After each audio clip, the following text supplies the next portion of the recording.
Capítulo 1. Los orígenes. Sección 2b. Los sueños de Irineo. Los primeros años de matrimonio de Irineo y Carmen. Cuando Irineo y Carmen se juntaron, fincan una casita de palos en uno de los terrenos que José, el padre de Irineo, le había regalado mientras vivía. Carmen e Irineo tenían cabras. Cuando ellos dos se juntaron, tomaron sus animales y los juntaron en un solo rebaño. Irineo se iba en el día a trabajar de jornalero a las haciendas que estaban cercas, mientras que Carmen cuidaba las cabras, las cuales le daban leche, y de ahí hacía queso y también le daba a sus niños. Así sobrevivieron los primeros años. Pero para finales de 1954 hubo una sequía. Algunos de los primos de Irineo emigraron a Estados Unidos con sus familias, ya que aún gozaban de buena prosperidad económica. A Irineo le pareció buena idea el irse, pero sin estar en contacto con sus primos, él tomó la decisión solo de vender los animales y el terreno y compró boletos de autobús y se fue con toda su familia hasta la frontera. Luego, cuando Irineo y Carmen partieron a mediados de 1955, ya tenían 3 hijas, Anita de 5 años, Ignacia de 3 y María que tenía apenas 8 meses de nacida. Ellos se instalaron en Texas, en una cabaña de palos y ramas, donde solo había un petate, donde dormían todos. Una mañana Irineo sale a buscar trabajo en una construcción y el capataz le dice que de lo único que tiene trabajo es descargando un vagón de arena. Si logra descargar el vagón lleno de arena y acarrearlo hasta unos 500 metros aproximadamente, donde se va a utilizar, que es en la construcción que estaba desde las vías del tren, le pagará $5. Irineo no pierde el tiempo y con una pala y una carretilla logra descargar el furgón de ferrocarril lleno de arena y transportarla. Pero cuando concluye, ya es casi medianoche. Va a buscar al capataz a la cabaña donde se quedaba dormido con algunos albañiles y le avisa que ya terminó. Este toma una lámpara y va al vagón. Lo revisa completamente y exclama: «Hasta que uno fue lo suficientemente hombre para lograrlo. Todos se van a las primeras horas. Y tú, mexicano, lo conseguiste». Entonces saca $2 de su bolsa y se los da a Irineo, el cual le replica: «Usted me dijo que me pagaría $5. Y el capataz le responde: «Si no quieres el dinero, puedes dejarlo. O ve y quéjate. Total, ni siquiera sabes hablar inglés». Así Irineo llega defraudado a casa, exhausto y adolorido. Se acuesta en su petate en el suelo y reconsidera que no fue tan buena idea viajar con toda su familia hasta Estados Unidos. Una mañana en la que Irineo sale a buscar trabajo a la ciudad, Carmen prepara la comida en un anafre dentro de la casa. Y mientras se cuecen los frijoles, ella lava la ropa en el patio. Ignacia, que ve que la leña se está acabando, lleva más leña al anafre y pone unas ramas secas, las cuales se caen y alcanzan las paredes de la cabaña que habían construido con ramas. Entonces la flama comienza a quemar toda la cabaña. Anita e Ignacia salen corriendo de la cabaña, toman unas jarras de agua y tratan de apagar el fuego. Mientras ellas corrían con las jarras, Carmen las logra ver de lejos y entonces, al seguirlas con su mirada, se da cuenta que está llena de fuego la cabaña. Entonces corre a sacar a María de la cabaña y aunque logras rescatar unas cosas de la cabaña, casi todo lo pierde. Al regresar, Irineo, tras otro mal día, decide que es tiempo de regresar y cruzar la frontera. Logran cruzar a pie el río Bravo, porque no había llovido, tal como lo habían pasado antes, y viven de pedir limosnas un tiempo. Aunque lograron juntar dinero para su pasaje de regreso y tomar un autobús hasta San Felipe de Jesús, Guanajuato de nuevo, un tiempo sí tuvieron que estar pidiendo limosna. Cuando regresan al rancho, Inés les da un terreno para que puedan vivir, pero con la condición de que jamás lo fueran a vender. Inés ya sabía por sueños que la iglesia prometida se iba a construir en uno de sus terrenos, los cuales repartió entre sus hijos, pero aún no sabía entre cuáles se iba a construir. Por eso a todos sus hijos les prohibió vender los terrenos. Después de la muerte de Inés y Antonia, con el tiempo la profecía fue desestimada y fue casi olvidada. También por esas fechas Inés se enteró de que Irineo en un sueño fue advertido de que no se casara con su prima. Entonces Inés le dijo a Irineo: «Yo he tenido muchos sueños, y en muchos de ellos me decían qué camino debería de tomar cuando estaba dirigiendo los cristeros. Con ello me libraron de muchos enemigos, me condujeron a muchas victorias y me hacían hallar alimento. Confía en los sueños, la mayoría vienen por parte de Dios, y los que no vienen de su parte los vas a reconocer por esto. En ellos un ídolo es quien te habla. Cuando Dios te quiere decir algo, pueden pasar alguna de tres cosas. Que la decisión que vayas a tomar por medio del sueño sea muy lógica, pero a ti no se te ha ocurrido antes. Cuando ese sea el caso, hazlo, es muy fácil de hacer.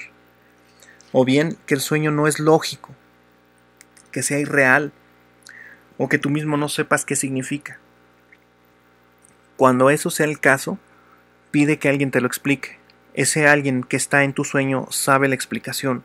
Siempre pasa así. Y tres, lo último que puede pasar es que el sueño no sea entendido en ninguna manera.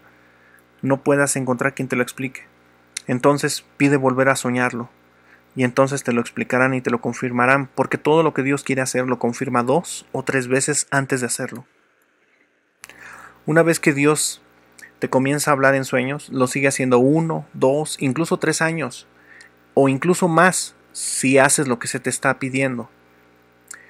Casi siempre al final te ponen una prueba, pero no importa cuál sea, Dios siempre te va a dar la salida, y es una salida maravillosa, algo que solo Él puede hacer. Ireneo estaba triste al regresar, porque literalmente había regresado con las manos vacías y también expuso a su familia en vano. Entonces en un sueño le dijeron: es deber de todo padre velar por la seguridad de sus hijos, y mientras no lo haga así, no puede irle bien. Ahora levántate, prepara tus cosas para el viaje, porque solo si tus hijos y tu mujer están seguros en casa, es que yo no te abandonaré. Levántate, que ahora tendrás éxito. A finales de 1955, Ireneo vuelve a salir con rumbo a Estados Unidos, y como no tenía dinero para el autobús, pide que lo lleven. Primero llega a León, y de ahí encuentra un camionero que lo lleva hasta la frontera. Lo dejó a 2 días de camino de la frontera. Donde llegó al río Bravo, se encuentra con la sorpresa que éste ha crecido, porque ha comenzado a llover. Él no sabe nadar, así que mira al cielo y dice: lléveme usted, padre, porque usted dijo que me conduciría y yo confío en usted. Entonces comienza a caminar por el agua. Primero mete los talones, luego sigue caminando y el agua le llega a las rodillas, luego a la cintura y finalmente al pecho. Sigue caminando y entonces el agua lo cubre completamente. Él sigue caminando e impulsándose con los brazos un poco, y sigue tentando con sus pies por si toca fondo mientras aguanta la respiración. Mientras se decía a sí mismo: Dios no me fallará. Mientras aguantaba la respiración y sigue moviendo los brazos, de repente uno de sus pies toca el suelo, y entonces se empuja y con sus brazos sigue caminando hasta que finalmente logra salir su cara, toma aire y logra salir del otro lado caminando. A los pocos días de haber cruzado la frontera logra encontrar un trabajo de albañil en una obra y junta dinero para mandarle a Carmen por correo. Tras juntar una cantidad considerable, se regresa a casa, incluso en autobús. Pero el corazón de Ireneo se confía en el dinero que había ganado, porque le había ido muy bien. Y al regresar a San Felipe, él se la pasaba todos los días comprando cervezas en la tienda del pueblo y no buscaba trabajo, ni tampoco buscó construir su casa con el dinero que había ganado. Así que la esperanza que había tenido en el dinero se le fue cuando en un sueño le dijeron: te voy a enseñar a poner tu esperanza en la fe. Para esas fechas, Cástulo, hermano de Carmen, se casó con Cirila, hermana de Ireneo. Tuvieron 3 hijos: el mayor, llamado Francisco, que nació hacia el año de 1952, luego Leonicia, que nació hacia 1954, y la más pequeña, que se llama Antonia.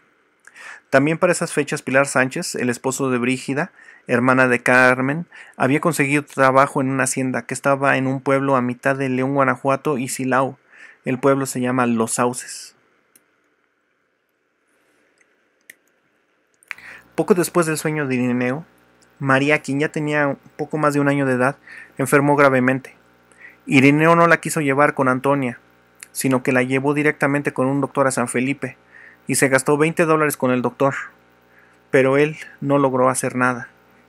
Luego la llevaron a hospitalizar y se gastó otros $50, pero tampoco dieron con lo que tenía. Finalmente la llevaron a León, Guanajuato. Durante un tiempo también duró hospitalizada.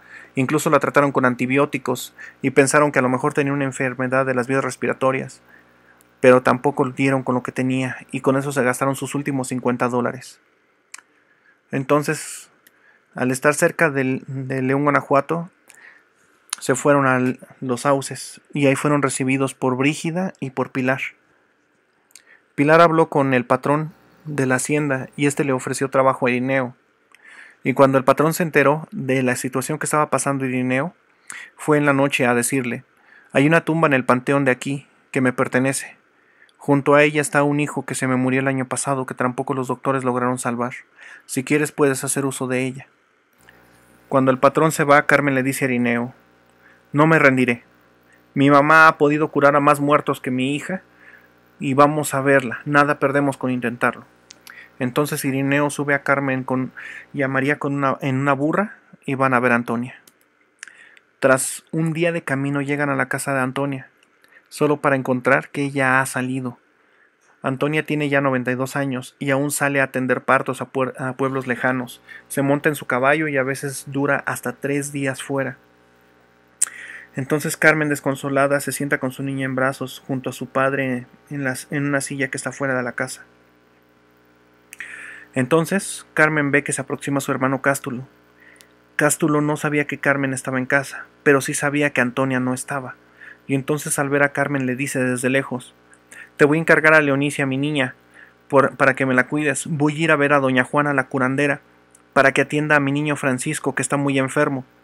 Carmen e Irineo, sin dudar un momento, salen corriendo tras Cástulo y entonces van a ver a la señora Juana. Ellos viajan en la parte de atrás de una camioneta y le dejan a Leonicia a cuidado de su abuelo Inés. La señora Juana ve al niño de Cástulo y dice: este no está tan grave.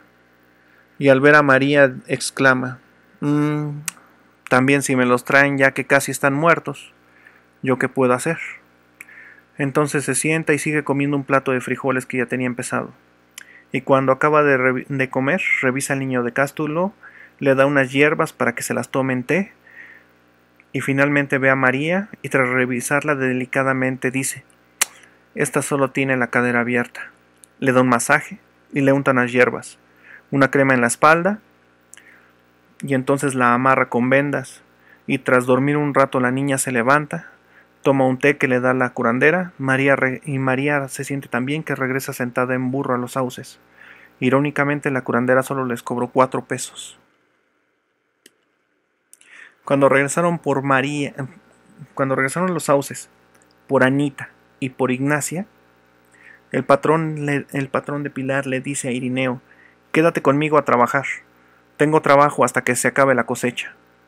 Cuando pasó el tiempo y se acabó el trabajo, Irineo nuevamente estaba desesperado porque no tenía dinero y se propuso ir a Estados Unidos. Pero en un sueño le dijeron: regresa a la casa de tu madre y siembra todo lo que limpies de tu casa, porque de ahí van a comer ustedes, tu madre y tus hermanos. Irineo tomó a Carmen y a sus hijas y entonces se fue a su casa. Limpió los recipientes donde guardaba el grano y la semilla, y juntó todo lo que tenía en sus manos. Eran semillas de calabaza, pepino, melón, maíz, frijol y garbanzo. Solamente tenía 2 puños de semillas, y las sembró selectamente en el terreno de su madre. Después fue al pueblo y se gastó el dinero que le quedaba en comprar comida. Ese año Dios mandó lluvias tardías. Ya había pasado la época de cosecha, y aún así se dio la cosecha de invierno. No hubo ninguna helada, ni tampoco faltó el agua.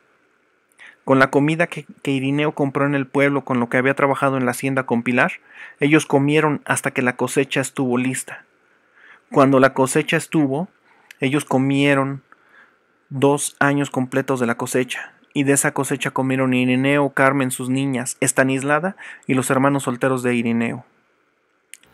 Nadie sembró en esa temporada porque nadie creía que se fuera a dar una cosecha en invierno. Los últimos días de Inés. Inés no quedó bien después de regresar de la guerra cristera. Él tenía terror nocturno y se despertaba gritando por ello en las noches. Al regresar de la guerra no se quedaba entonces con su esposa, sino que dormía afuera en un árbol en un petate. Con el pasar del tiempo él se fue recuperando y poco a poco se empezó a dormir de nuevo dentro de la casa, pero siempre se la pasaba detrás de la puerta sentado, por temor a que alguien no invitado llegara a la casa para cobrar alguna venganza pendiente. Hacia 1957, Inés Prado ya estaba por llegar a los 90 años. Sus fuerzas lo habían abandonado poco a poco, y estando en cama mandó a llamar a sus hijos, quienes a lo largo de varios meses fueron a verlos. Él tomaba a sus nietos y los sentaba en sus piernas, y uno por uno los bendecía, mientras jugaba con ellos y les hacía caras graciosas. Los tomaba de la mano y caminaba con ellos hacia las flores, y a las niñas les cortaba flores y se las daba mientras les repetía algunas bendiciones. Juana, hermana de Carmen, tenía una hija llamada Joaquina. Joaquina era 5 años más grande que Ignacia. Esa niña era muy traviesa, pero también Ignacia lo era. Por eso cuando ellas dos se juntaban, siempre había mucho escándalo porque se la pasaban corriendo de un lado para otro, gritando y saltando y riendo. En una ocasión Juana la sentó dentro de la casa para que se comportaran, y esta Inés le dijo a Ignacia y a Joaquina: sepan que entre más fuerzas tiene un niño, más grande va a ser la carga que Dios le va a poner cuando éste sea grande. Así que no se desanimen ustedes dos cuando Dios les ponga esa carga. Ignacia recuerda a Inés como un anciano calvo hasta la coronilla, pelo blanco y barba larga hasta el pecho. Su barba era entre blanca y rubia y terminaba en punta.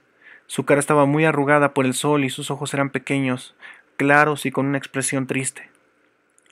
Una ocasión en la que Ignacia se levantó muy temprano, fue a despertar a Inés, el cual se había quedado afuera dormido en su petate, y cuando Inés vio quién era, la tomó de la mano, la bendijo, le cortó un par de flores y se las dio. Inés llamó a Carmen y a Silverio su hijo y les dijo: ustedes dos son los hijos de la misericordia de Dios, porque yo estuve a punto de morir muchas veces en batalla, y fue después de que regresé que ustedes dos fueron concebidos. Por eso sé que a ustedes dos Dios les puso un deber especial, y tienen que instruir a sus hijos en la fe, y nunca se cansen de decirles lo importante que es la oración. Inés le dejó terrenos a todos sus hijos, pero en esos tiempos no se acostumbraba a que las mujeres fueran propietarias de tierras, así que los papeles de los terrenos de sus hijas las puso a nombre de alguno de sus hermanos. Los terrenos de Carmen estaban a nombre de Cástulo, aunque los papeles los guardaba Carmen. A finales de 1957 partió Inés, en buena vejez, ya que poco se enfermó a lo largo de su vida, y hasta el final de sus días pudo caminar y comer lo que quería. Hacia sus últimos meses, el terror nocturno ya no se presentó más, y una noche mientras dormía, él murió.